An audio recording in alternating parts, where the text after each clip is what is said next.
don't worry, we have a solution for it. We call dispersion compensation. Okay, chromatic dispersion compensation. Okay, in our real fiber, which we used, we can give you a name G.652. This is being widely used in our network. All the dispersion correlation is positive, right? So after long distance transmission, you have a lot of dispersion.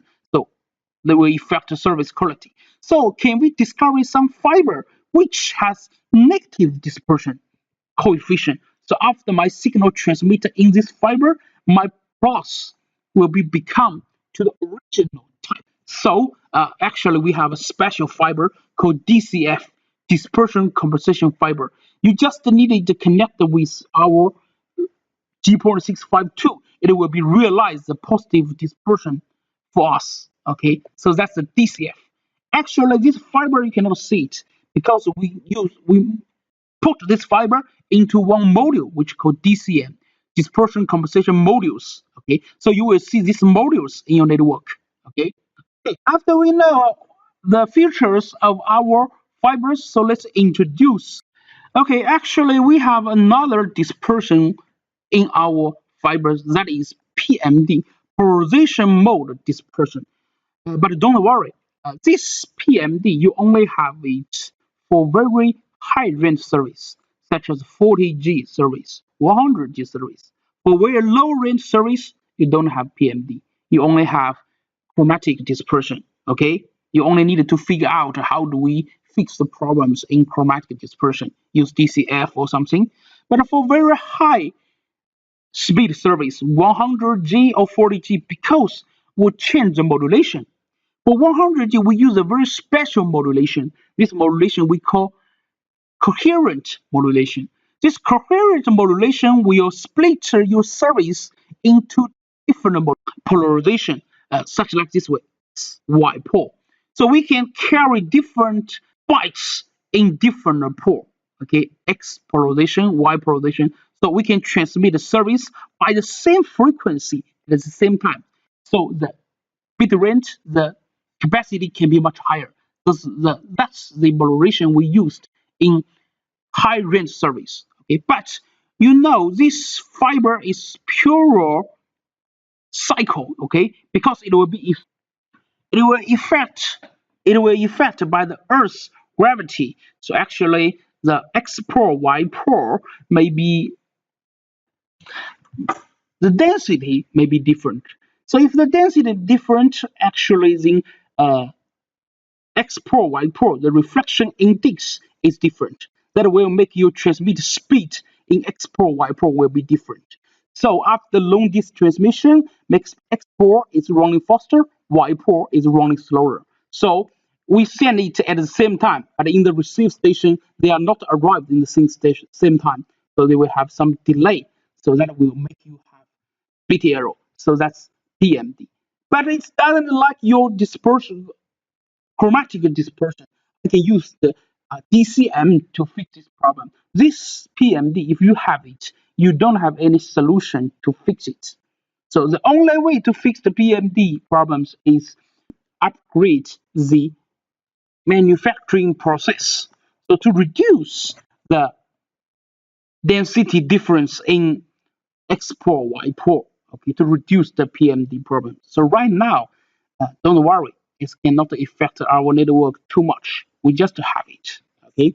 So after we introduced the features of our fibers, let's check which kind of fiber we will use in our network.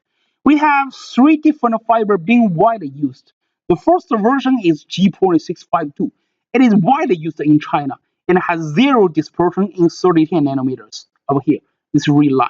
But like I said, our DWDM only use the wavelengths in 50-50, but it's in 50-50 nanometer, the dispersion is a little higher. Check this out. Dispersion coefficient is 17 picosecond per nanometer per kilometers. It's very high. So why I say it's high, consider like this way. For 10G network, the dispersion tolerance is almost 800 picosecond per nanometer. But for this fiber, every kilometers you have 17 positive picosecond per nanometer dispersion. So actually after transmit 40 kilometers or 43 kilometers, you need to compensate the dispersion, right? It will limit the transmission distance. Okay. So after we consider this like this way, we've discovered a new fiber, this blue one. You check light blue one. You can see D.653. This fiber has zero dispersion in 50-50 nanometer.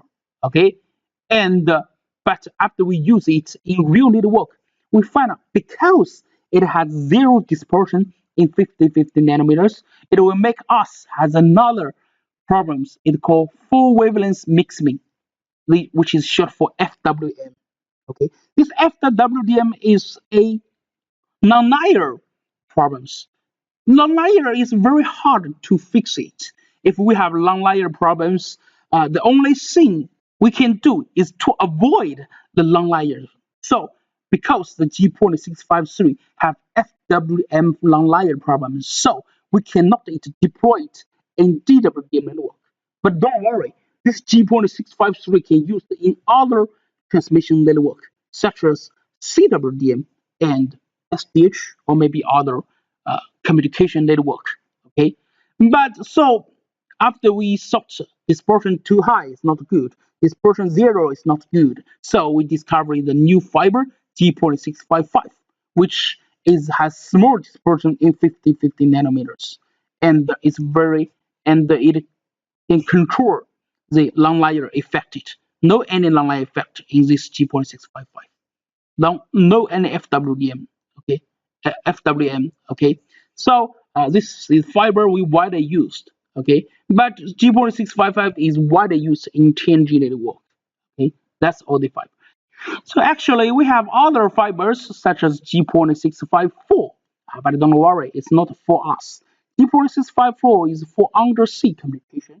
For example, between two islands, between country need to pass through an ocean, uh, a lake, or sea or something. So we needed to use the G.654 fibers. It's a special fiber. Okay. So let's see the questions about this chapter. What are the characteristics of G.652, 3, 4, and 5 fibers? I think you can memorize it. G.652. Dispersion is 17 picosecond per nanometer per kilometer in 50-50 nanometers, but 0 in 3010. G.653 is 0 in 50-50 nanometers, 0 dispersion. Okay, but it will have long layer effects, that is FWM. So we reduce it to used in DWDM network. G.654 is used in undersea communication between two islands, between two countries. It can use this special fiber.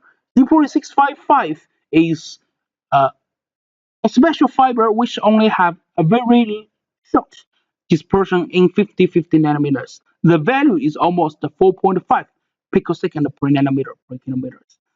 And it can be widely used in 10G network, which is very sensitive about chromatic dispersion problems. Okay, so that's all the fibers we learn, all the transmission media we learn in these chapters.